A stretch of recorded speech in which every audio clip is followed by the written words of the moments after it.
Welcome back, everyone. Before we dive in, be sure to drop your thoughts, feelings, and lessons in the comments below. Like the video and subscribe so you never miss stories like this. Let's get into it. The cruelest thing my wife did was call our marriage a pause button, take a solo reset vacation with her ex, then come home 13 days later expecting my house and my dignity to still be waiting. Here's how it happened. My name is Everett Rains, 36, black, raised in Hyattsville, Maryland, and trained to stay steady. I believe patience could outlast disrespect. I was wrong. When her rideshare stopped at the curb, her suitcase rolled up my walkway, and if her sale sign stood in my yard, I didn't feel rage. I felt precision, and she felt it too. After my mother passed, I started living by rituals. Kettle first, jazz low, notebook open, then a check of what matters, bills, locks, deadlines, and my temperature inside. I work county procurement in Prince George's County, where every promise needs paperwork and every delay costs money. Structure keeps me from spiraling. Our split level in Bowie was part of that structure. Mortgage on autopay, lawn trimmed on Saturdays, and dinner cooking even after late meetings. My wife, Celine Draper Rains, a black woman, preferred beauty and control.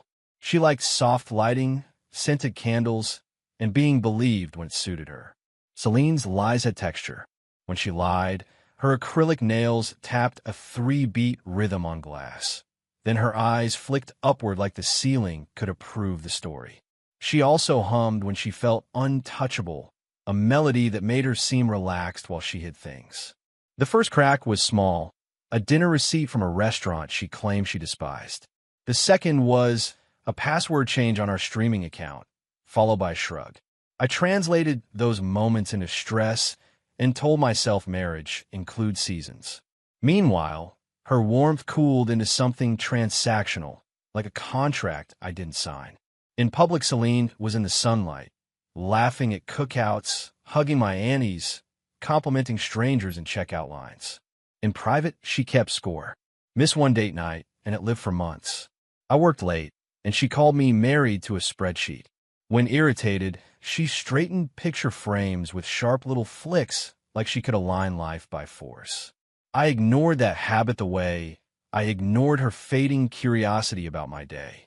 Pride made me quiet. Fear made me agreeable. That part is mine. Still, none of that excused Curtis crossing my threshold ever. 3 years earlier, break-ins hit our street, so I installed cameras. Celine complained about ugly angles and tech clutter because she loved candlelight and curated corners. I loved verified doors. Most cameras were obvious, but one extra lens went inside a hollow decorative book on the shelf she insisted on buying near Largo Town Center. It faced the entry and hallway. It looked like decor. It was recorded like the truth.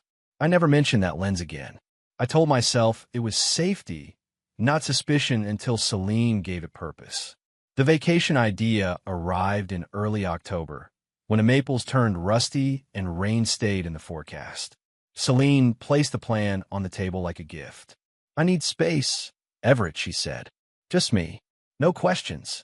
Her nails tapped the water glass while she smiled. She claimed she booked a wellness retreat overseas because she felt managed. I washed dishes and asked one question anyway. "Who suggested this?" She laughed too quickly. "Nobody." Then she straightened a picture frame that wasn't crooked, like the house needed fixing more than her story did today. Later that night, her laptop stayed open on the couch, not careless, just confident. An email preview showed an itinerary, 2 seats, 2 names, 1 return date. Hers and Curtis Wynn. Curtis was the ex she called ancient history, the man whose number supposedly stayed blocked. I forwarded the message to myself and closed the lid exactly as it was. Anger didn't arrive first. He did, slow and stomach deep. I lay beside her breathing and accepted that trust can die quietly. I chose evidence over improvisation. A speech would let her perform. Paperwork would let me leave with sanity intact later. The next morning, Celine moved through the house like a woman checking out of a hotel. She sprayed perfume she never wore to work, packed outfits on hangers, and hummed an old R&B chorus. At the door, she kissed my cheek like a coworker, not a husband. Don't be dramatic, she said. I'll be back in less than 2 weeks. I answered, travel safe. She rolled her suitcase to the rideshare and waved like we were fine. I drove to work and sat through meetings with a neutral face while my mind built a framework quietly. On day 3, Curtis entered my living room with a duffel bag and a grin that belonged elsewhere. Celine met him barefoot in the soft gray lounge, said she's safe for nights. I worked late. She checked the blinds, then tugged him inside by his sleeve. The hidden bookshelf lens captured everything without romance, without judgment, only time stamps and choices. Celine set her ring on the side table like an accessory. Curtis dropped his bag near our couch. Their laughter filled my house like smoke, and my chest went cold, and my mind stayed sharp enough. Driving home in fury would have given Celine a scene to spin. Calling would have given her a script. I built an exit the way I build procurement files. Dates, totals, signatures, receipts. I pulled mortgage statements showing my down payment. I printed the deed, still in my name because her credit was rough when we bought it. I downloaded phone logs and saved flight confirmations. I created 2 folders, sale and divorce. Each page was a brick. The more bricks I stacked, the less I needed rage. Preparation replaced pleading. That night, I ate alone, washed plates, and slept. On a rainy Tuesday, I met attorney Simone Kersey in Upper Marlborough. Her office smelled like lemon cleaner and old paper, and she spoke in steady sentences that made panic feel childish. I laid out facts, the itinerary, the footage, the ring, the pattern. She asked for dates, not emotions. When I finished, she slid a checklist across her desk. Quiet preparation beats noisy regret, she said. We discussed separation, finances, and the house. She explained timelines, notices, and what to stop paying immediately. She asked what outcome I wanted. I said, peace, privacy, and no leverage left for her. She nodded once and wrote it down today. Before Celine's flight even landed, I opened a new account in Crofton and redirected my direct deposit. I canceled our shared credit card, moved auto pays to bills I controlled, and built a budget for one person. I changed the garage code, the Wi-Fi password, and the smart lock permissions. I wrote the new codes in my notebook beside grocery lists, because discipline keeps me upright. None of it felt triumphant. It felt like disinfecting a wound. At lunch, I made calls, signed forms, and kept my voice steady. No arguments. No begging. A storage unit in Lanham became my staging area. During lunch breaks and weekends, I moved furniture piece by piece. Couch, side tables, framed photos, her vases, even the pampas grass she treated like trophies. I left the dining table and 4 chairs because I needed a surface for documents, not comfort. I vacuumed, patched nail holes, and boxed everything neatly because I refused to leave chaos behind me. Some nights exhaustion tried to soften my resolve. Then I remembered the gray lounge set, the ring on my side table, and the casual way Curtis set his duffel down like he lived there. I moved 1 more box for now. Celine texted from her healing trip. First, a pool selfie with sunglasses and the caption, finally breathing. Second, busy, talk later. I didn't reply. I kept my rituals, coffee at dawn, a short jog when anxiety rose, and jazz at night to slow my thoughts. I printed phone records showing Curtis's calls, saved flight confirmations, and copied messages into dated folders. Grief doesn't always cry. Sometimes it organizes. I cooked 1 salmon, rice, and roasted vegetables, then washed 1 plate and set my notebook beside the sink. I slept early, then woke steady, then worked. By day 10, a realtor in Annapolis had the listing draft ready. A photographer took pictures of clean rooms, sunlight on bare floors, and a backyard oak with rust-colored leaves. The house looked bigger without Celine's styling, like it could finally breathe. On the dining table, I arranged evidence neatly. Bank records, itineraries, printed texts, and a sealed bag holding her ring. That ring mattered because betrayal started the night it vanished. Celine told me it slipped off at a spa. It didn't. I found it in her pajama pocket, warm from her hand. The morning Celine returned, frost edged the grass though it was still fall. I ate 2 eggs, drank coffee, and played a saxophone track that keeps my breathing steady. At 9, The realtor's for sale sign arrived, metal stake biting into soil with a soft thud.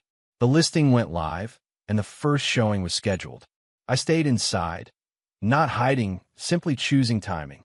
Celine loved entrances and controlling first impressions. That day, the yard controlled the first impression. My attorney's filing sat on my phone, stamped and confirmed already. Inside, I waited with the calm that comes after proof. Her rideshare stopped at the curb around noon. Celine stepped out in a beige trench coat and white sneakers, hairstyled like vacation was a crown. The suitcase wheels clicked along the walkway. Then she noticed the sign. Her body froze mid-step. Her phone buzzed, and she stared at the screen without answering. Nails drummed against the suitcase handle in that familiar three-beat rhythm. She swallowed, scanned the yard, and forced a smile that didn't reach her eyes. The smile collapsed anyway. She straightened her coat, glanced at the street for witnesses, and pocketed her phone like it could hide damage. Ms. Odom, our black neighbor, stood on her porch with a cardigan over her arm, watching like an auntie who remembers everything. Celine called to her, voice polite. "Do you know what this is?" Ms. Odom didn't raise her tone. "He knows, baby." Celine's keys slipped from her fingers and clattered on the concrete. She crouched to pick them up, hand trembling. Pride kept her eyes dry, but her breathing went uneven. She hated being seen as uncertain. Ms. Odom's gaze stayed steady, not cruel, just final. Celine muttered a thank you she didn't mean, then marched to the door with her shoulders squared tight again. Celine pushed the front door open and stepped into emptiness. No couch, no accent chairs, no framed photo, bare floors and one dining table under the chandelier. Her suitcase bumped the threshold, and the hollow sound made her pause. "Everett," she called, and her voice echoed against walls that used to absorb our laughter. She moved toward the table and stopped. Papers were arranged neatly, like a case file. In the center sat a clear evidence bag with her ring inside, metal catching light like a warning. She reached for it, then hesitated, like touching it would make consequences real. Her breath hitched when she noticed my side of the closet missing too. She picked up the itinerary and read it twice. 2 seats, 2 names, 2 return flights. Her lips moved without sound. Next came printed messages, time-stamped, with her words highlighted. Nails tapped the paper faster, a frantic rhythm. "Why is this here?" she whispered. She lifted the evidence bag, heard the ring tap the plastic, and released a sound that wasn't quite a sob. Her phone buzzed again. Curtis's name lit the screen. She flipped the phone over like it burned. Then she stared at the empty room, like it might give her a kinder explanation. She traced my highlighting with a fingertip, then shook her head as if paper could be argued with today. I entered the room quietly. Celine's eyes widened like she was meeting a stranger in her own house. "Explain," she said. "You use this house like a hotel," I replied. "That's not," she started. "The dates are on the footage," I said. Her hand flew to her chest. "You recorded me?" I nodded once. "I secured my property." She stepped closer, reaching for my arm with the familiarity of entitlement. I shifted back half a step. "Everett, please," she said, and her nails tapped her palm. The emptiness behind her made every word louder, like the house agreed with me. Earlier that morning, I texted her one word and a link. Watch. Now her thumb hovered over her phone like it weighed 100 pounds. She pressed play anyway. The clip opened with her in our living room. Gray lounge set on, checking blinds, smiling like a secret. Curtis entered behind her and closed the door like ownership. Her ring came off and landed on the side table like costume jewelry. A duffel bag hit my floor. Laughter followed, muffled behind a couch pillow. Celine whispered, "Turn it off," but she didn't. She stared, then pressed pause, trembling hard. "We can fix this," Celine said, forcing air into her lungs. She glanced toward the window. The for sale sign stood outside like punctuation. "Please don't sell the house." The plea sounded practical, not loving. She wasn't begging for me. She was begging for stability. "You already sold us," I said. Tears rose, but they looked like panic. "Everett, I made a mistake." "You made a schedule," I corrected. Her eyebrows pulled together. "What are you talking about?" I pointed to her suitcase. "Open it." Her hand shook, then stopped. On top of her clothes sat an envelope with her name printed neatly. Celine opened it with trembling fingers. Inside was a typed list, plain and precise.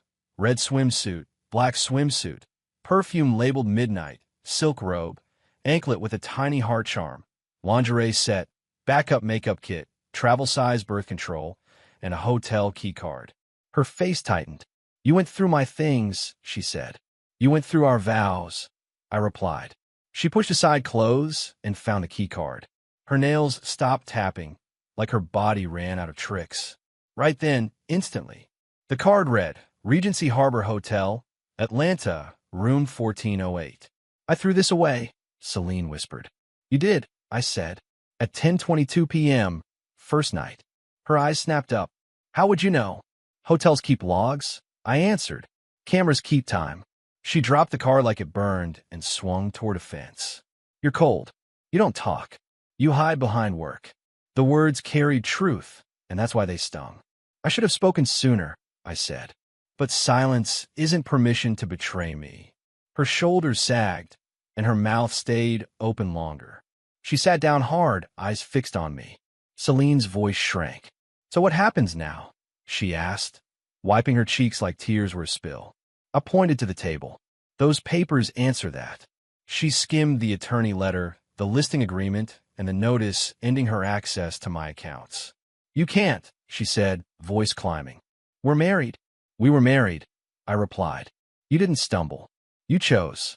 She swallowed. "Where am I supposed to go?" The question landed heavy because the answer was ugly and real. "Your sister offered a couch," I said. She blinked, then nodded, defeated. That first night back, Celine wandered the empty rooms, opening cabinets as if meaning might hide behind doors. The hollowness answered her. She sat on the dining chair and stared at the evidence bag like it might blink first. Her phone buzzed with Curtis again. She silenced it and chewed the inside of her cheek. I stayed in the guest room with a packed duffel because I refused to sleep beside someone who treated vows like costumes. Around midnight, she whispered my name once, softer than a request. I didn't answer. Mercy without boundaries turns into a habit. I kept my door closed. Celine called her sister Nyla and put the phone on speaker, as if volume could bend reality. Nyla's voice came sharp, full of judgment dressed as concern. "Everett, you can't just sell a marital home," she snapped.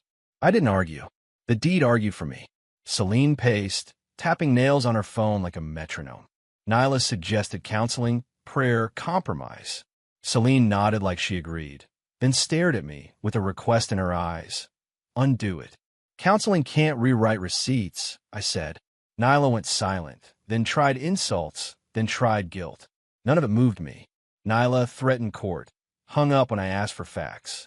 Pastor Vaughn called the next morning, voice gentle, urging patience and restoration. I respected him, but respect doesn't erase betrayal. "I'm choosing peace," I told him. He offered prayer. I accepted it, then ended the call. Celine paced the apartment, nails tapping her phone screen like she could summon a different outcome. She finally answered Curtis, voice low and sharp. "Everett knows," she hissed. Curtis replied without concern. "So what? You'll handle him." The carelessness in his tone made Celine flinch. She wanted romance. He wanted convenience. That was always the deal. She just refused to read it.